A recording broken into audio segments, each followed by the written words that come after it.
నమస్తే, welcome to స్వతంత్ర. నేను మురళి. ముందుగా హెడ్లైన్స్ చూద్దాం.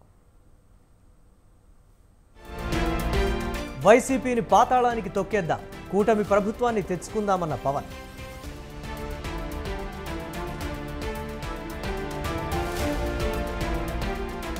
వైసీపీ పాలనలో రాష్ట్రం అభివృద్ధి జరిగిందా? జగన్పై షర్మిల విసురు.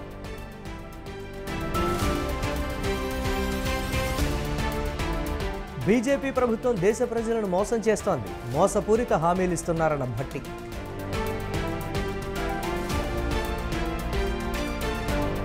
కాంగ్రెస్ బీఆర్ఎస్లపై బీజేపీ నేతల ఫైర్, ఓటు అడిగే నైతిక హక్కు లేదన్న కిషన్ రెడ్డి.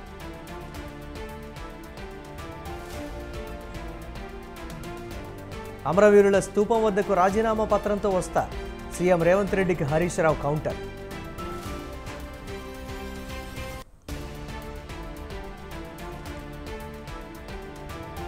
కర్ణాటకలో మత ప్రాతిపదికన రిజర్వేషన్లు కల్పించారు, కాంగ్రెస్ పాలనపై ప్రధాని విమర్శలు.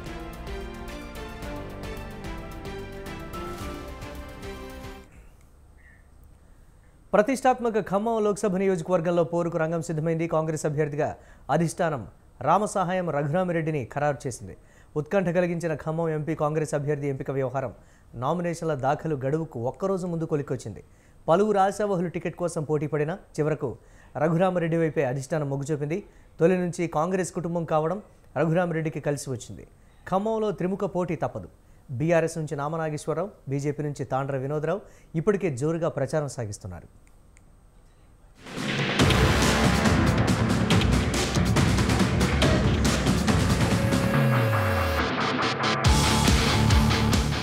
రామసహాయం రఘురామరెడ్డి తండ్రి మాజీ ఎంపీ రామసహాయం సురేందర్ రెడ్డి.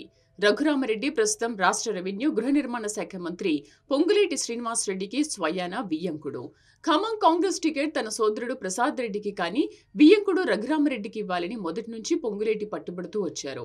మరోవైపు ఖమ్మం టికెట్ కోసం డిప్యూటీ సీఎం భట్టి విక్రమార్క సతీమణి మల్లు నందిని, మంత్రి తుమ్మల నాగేశ్వరరావు కుమారుడు యుగంధర్లు ప్రయత్నించారు. వీరితో పాటు గ్రానైట్ అసోసియేషన్ రాష్ట్ర నాయకులు కాంగ్రెస్ నేత రాయల నాగేశ్వరరావు, మాజీ ఎమ్మెల్సీ పోట్ల నాగేశ్వరరావు, వ్యాపారవేత్త వంకాయలపాటి రాజేంద్ర ప్రసాద్ కూడా టికెట్ ఆశించారు. ఓ దశలో మాజీ మంత్రి మండ వెంకటేశ్వరరావు పేరు ప్రచారంలోకి వచ్చింది. అయితే రఘురామరెడ్డి వైపే సీఎం మొదటి నుంచి మొగ్గు చూపారని తెలుస్తోంది.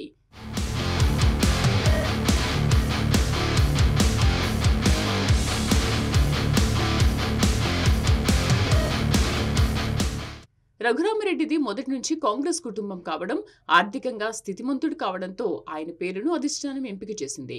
రఘురామరెడ్డి ఇప్పటివరకు ప్రత్యక్ష ఎన్నికల్లో పోటీ చేయలేదు. మొదటిసారి ఎన్నికల బరిలో దిగుతున్నారు. ఆయన తండ్రి రామసహాయం సురేందర్ రెడ్డి కాంగ్రెస్ పార్టీలో సీనియర్ నేత.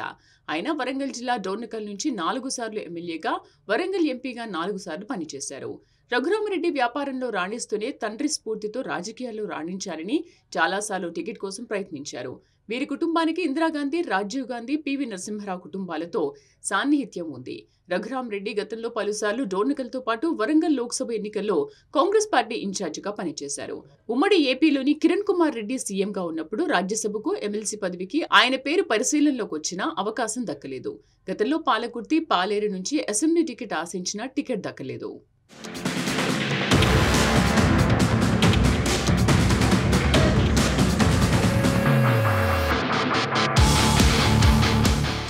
రెండు 2011-13లో Raghuramareddy Hyderabad cricket association patron గా బాధ్యతలు నిర్వహించారు. ప్రస్తుతం Hyderabad public school board of governor vice chairman గా, హైదరాబాద్ రేస్ క్లబ్ లో బోర్డు సభ్యుడిగా వ్యవహరిస్తున్నారు. మహబూబాబాద్ జిల్లా మర్రిపేటలో ప్రభుత్వ కార్యాలయాలు, పోలీస్ స్టేషన్లకు వీరి కుటుంబం ఉచితంగా స్థలాలిచ్చింది. ఈయనకు 2 కుమారులు కాగా పెద్ద కుమారుడు సినీ నటుడు వెంకటేష్ కుమార్తెను, చిన్న కుమారుడు మంత్రి పొంగులేటి కూతుర్ని వివాహం చేసుకున్నారు. రఘురామరెడ్డి ఎంపికతో ఖమ్మం కాంగ్రెస్ అభ్యర్థి విషయంలో సస్పెన్స్ కు తెరపడింది.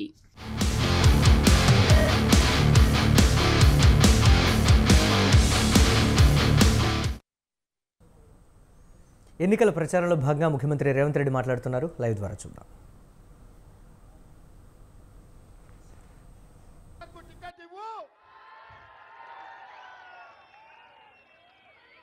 రంజిత్ రెడ్డి సార్ మంచోడు, మేము ఎప్పుడు పోయినా కలిస్తే పలకరిస్తాడు, శాతనైతే సాయం చేస్తాడు. శాత కాకపోతే ఒకవేళ ఏదైనా పని జరగకపోతే ఇందుకోసం జరుగుతలేదని మాకు చెప్తాడు. ఎప్పుడు పోయినా మమ్మల్ని మనుషుల్లాగా చూస్తాడు, మమ్మల్ని సోదరులాగా చూస్తాడని వాళ్ళు చెప్పారు. అందుకే ఇవాళ అందరు అభిప్రాయం తీసుకొని మీ అందరూ మెచ్చిన అభ్యర్థిని సోనియమ్మ ఇవాళ రంజిత్ రెడ్డిని చేవెళ్ళ కాంగ్రెస్ అభ్యర్థిగా నియమించింది. ఇవాళ రంజిత్ రెడ్డిని గెలిపించండి. నాకు అవసరం ఉంది. ఎందుకంటే మూసి రివర్ ఫ్రంట్ కట్టాలంటే వికారాబాద్లో మొదలైన మూసి నల్లగొండ నేరేడ్చర్ల వరకు అభివృద్ధి చేయాలంటే 1,00,000 కోట్ల పెట్టుబడి పెట్టి అభివృద్ధి చేయాలి. ఈ అభివృద్ధి చేయాలంటే కేంద్రంలో అనుమతులు తేవాలి, పార్లమెంటులో మాట్లాడాలి. ఇవాళ ప్రభుత్వం అనేది 10 ఏళ్ళు మనం అధికారంలో ఉంటాం. ఈ 10 ఏళ్ళు చేవెళ్ళ పార్లమెంట్ అభివృద్ధి జరగాలంటే కేంద్రంలో రంజిత్ రెడ్డి నాకు తోడుగా ఉండాలి, మీ సమస్యల మీద మాట్లాడాలి. మూసీ రివర్ ఫ్రంట్తో పాటు మీ గండిపేట హిమాయత్ సాగర్ను ఈ ప్రాంతాలను అభివృద్ధి చేయాలి, ఉస్మాన్ సాగర్ను అభివృద్ధి చేయాలి, వికారాబాద్ను పర్యాటక క్షేత్రంగా ఆ ప్రాంతాన్ని అభివృద్ధి చేయాలి అని అంటే నాకు నమ్మకమైన మిత్రుడు పార్లమెంట్ సభ్యుడు ఉండాలి. అందుకే సోదరులారా, ఇవాళ డాక్టర్ రంజిత్ రెడ్డిని కాంగ్రెస్ పార్టీ పక్షాన సోనియా మహమ్మద్ తీసుకొని ఇవాళ మీ ముందుకు తీసుకొచ్చిన. ఇవాళ రంజిత్ రెడ్డి కాకుండా ఇంకెవరికైనా ఓటేస్తే పానకంలో పుడకలాక తయారవుతారు, కాళ్ళల్లో కట్టెబెట్టేటోళ్ళు అవుతారు. మనం అభివృద్ధి చేయాలంటే అభివృద్ధి చేస్తే కాంగ్రెస్ కాడ పేరు వస్తుందో అని అడ్డుకునే ప్రయత్నం చేస్తారు. ఒకవేళ నరేంద్ర మోడీ నిజంగానే చేసేది ఉంటే 10 ఏళ్ల నుంచి ప్రధానమంత్రిగా ఉన్నాడు. మనకు వికార శాటిలైట్ సిటీకి జైపాల్ రెడ్డి గారు 2,500 కోట్లు ఇచ్చిండ్రు. అవి ఎందుకు రద్దు చేసిండో మిత్రుడు విశ్వేశ్వరరెడ్డి గారు చెప్పాలి. ఎందుకు ఎంఎంటీఎస్ రైలు ఎయిర్పోర్ట్కు పోలేదు, ఎందుకు ఎంఎంటీఎస్ రైలు మీకు చేవెళ్ళ వరకు వికారాబాద్ వరకు రాలేదని నేను అడుగుతున్నా. ఇవాళ వాళ్ళకు ఉపయోగం, చేవెళ్ళ ప్రజలకు ఉపయోగం లేదు. అందుకే నేను కూడా వికారాబాద్ జిల్లా నుంచే ఎమ్మెల్యేగా నా 3 మండలాలు ఇవాళ వికారాబాద్ జిల్లాలో ఉన్నాయి.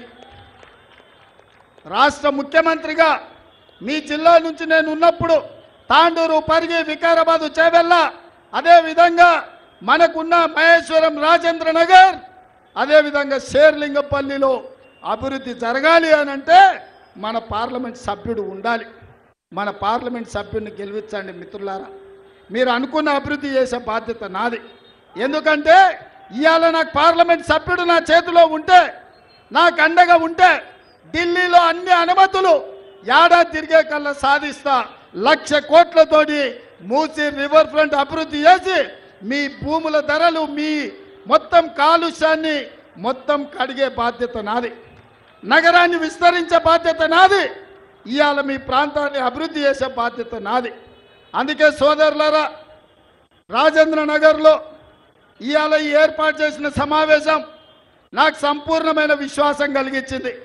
ఇవాళ చేసింది చెప్పుకోలేక, ప్రజలకు ఇచ్చింది చూపించడానికి లేక, బీజేపీలకు ఒకటే పిచ్చి పట్టుకున్న దేవుడు పిచ్చి.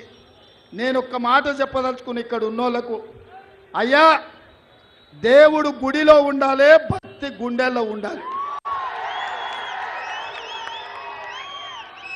అవునా? మన తండ్రులు, తాతలు, ముత్తాతలు, వాళ్ళ తండ్రి తాతలు కూడా దేవుళ్ళకు పూజ చేయలేదా? బోనాల పండుగ చేయలేదా? బతుకమ్మ పండుగ చేయలేదా? ఎల్లమ్మకు, మైసమ్మకు, పోసమ్మకు కోడి కొయ్యలేదా? కళ్ళు కొయ్యలేదా మనం? అవునా కాదా? మరి ఇవాళ బీజేపీ వాళ్ళు ఇప్పుడే శ్రీరామనవమి కనిపెట్టినట్టు, హనుమాన్ జయంతి వాళ్ళే తయారు చేసినట్టు, ఆ దేవుడి పేరు మీద ఓట్లు అడుక్కొని గుళ్ళో ఉండాల్సిన దేవుణ్ణి వీధుల్లోకి తీసుకొచ్చి పోలింగ్ బూతుల డబ్బాలో ఓట్లు వేయించుకోవాలనే కక్కుర్తి వాళ్ళని చూడండి. అందుకే దేవుడి పేరు మీద, మతం పేరు మీద, భాష పేరు మీద ఎవరు ఓట్లు అడగడానికి వచ్చినా వాళ్ళను పొందబెట్టండి. ఇవాళ మతాలకు, ప్రాంతాలకు, ఇట్లాంటి మతతత్వ విధానాలకు వ్యతిరేకంగా ప్రజలు తీర్పు ఇవ్వాలి. అందుకే నేను మా పెద్దలందరికీ చెప్తున్నా, దేవుడు గుడిలో ఉండాలి, భక్తి గుండెల్లో ఉండాలి. అప్పుడే నిజమైన హిందువు. అప్పుడే నిజమైన హిందూ.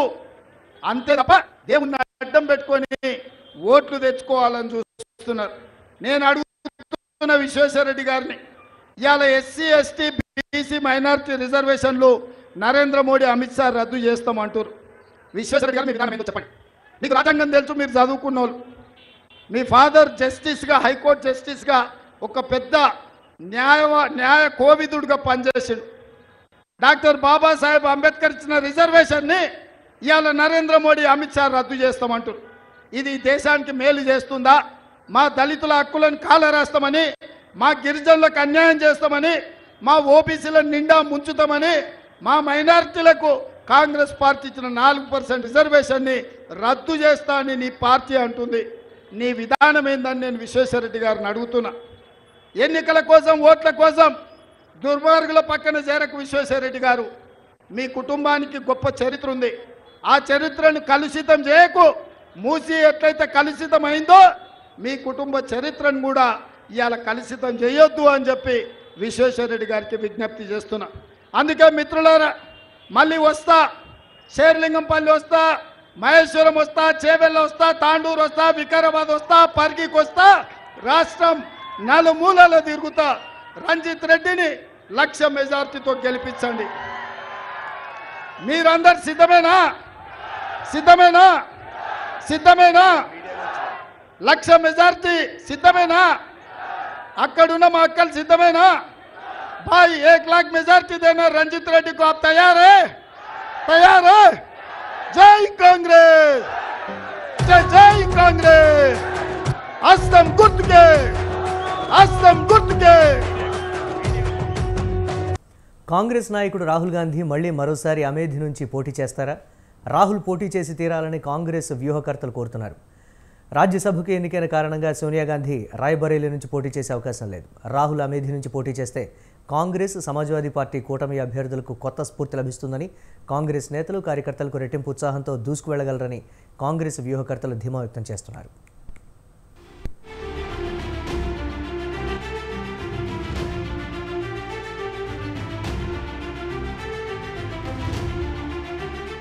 రాయ్బరేలీ, అమేథీ కొన్ని దశాబ్దాలుగా నెహ్రూ, గాంధీ కుటుంబానికి అడ్డా.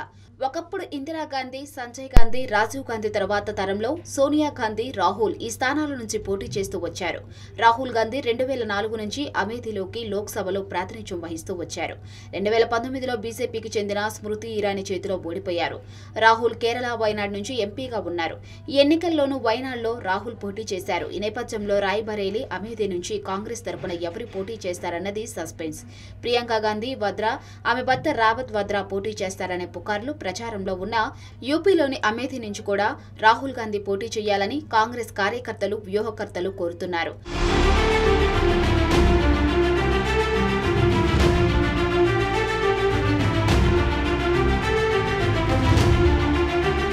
రాహుల్ గాంధీ కానీ, ప్రియాంక గాంధీ కానీ, కాంగ్రెస్ అధ్యక్షుడు మల్లికార్జున ఖర్గే కానీ రాయ్బరేలీ, అమేథీలో ఎవరు పోటీ చేస్తారనే అంశంలో ఇంతవరకు క్లారిటీ ఇవ్వలేదు.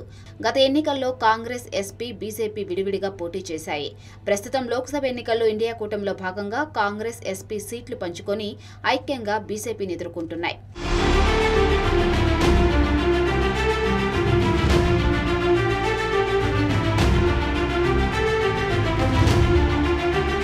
సమాజ్వాదీ పార్టీ, కాంగ్రెస్ సమైక్యంగా పోటీ చేస్తున్న నేపథ్యంలో బీజేపీకి ధీటైన పోటీ ఇచ్చి కాషాయ దళాన్ని చిత్తు చేయవచ్చని ఆశిస్తున్నారు. 2022 అసెంబ్లీ ఎన్నికల్లో అమేథీ పార్లమెంట్ నియోజకవర్గంలోని అసెంబ్లీ సెగ్మెంట్లలో లభించిన ఓట్ల గణాంకాలు కాంగ్రెస్, ఎస్పీకి చాలా అనుకూలంగా ఉన్నాయి. అమేథీ పార్లమెంటు నియోజకవర్గంలోని 5 అసెంబ్లీ సెగ్మెంట్లు తిలోయ్, సాలోన్, జగదీష్పూర్, గౌరీగంజ్, అమేథీతో మొత్తం కలిసి బీజేపీకి 4,18,700 ఓట్లు రాగా, ఈ 5 సెగ్మెంట్లలో కలిపి ఎస్పీకి 3,52,475 ఓట్లు, కాంగ్రెస్ కి 1,42,000 పైగా ఓట్లు వచ్చాయి. అంటే బీజేపీ కన్నా ఈ రెండు పార్టీలు కలిపి 23,000 పైచిలకు ఓట్లు వచ్చాయి. 2022లో అమేథీ ఎంపీలోని 5 అసెంబ్లీ సెగ్మెంట్లో 3 బీజేపీ, 2 ఎస్పీ గెలిచింది. ఎస్పీ కాంగ్రెస్ కూటమి సమైక్యంగా పోటీ చేయడంతో పైచేయి సాధించే అవకాశం ఉంది. 2022లో కాంగ్రెస్, ఎస్పీకి వచ్చిన ఓట్లు కలిపి చూస్తే కనీసం 4 అసెంబ్లీ స్థానాలను ఈ కూటమి గెలిచి ఉండేది. ఈసారి రెండు పార్టీలు ఎంపీ ఎన్నికల్లో కలిసి పోటీ చేస్తున్నందువల్ల కూటమి పైచేయి సాధించే అవకాశం ఉందని ప్రజలు భావిస్తున్నారు.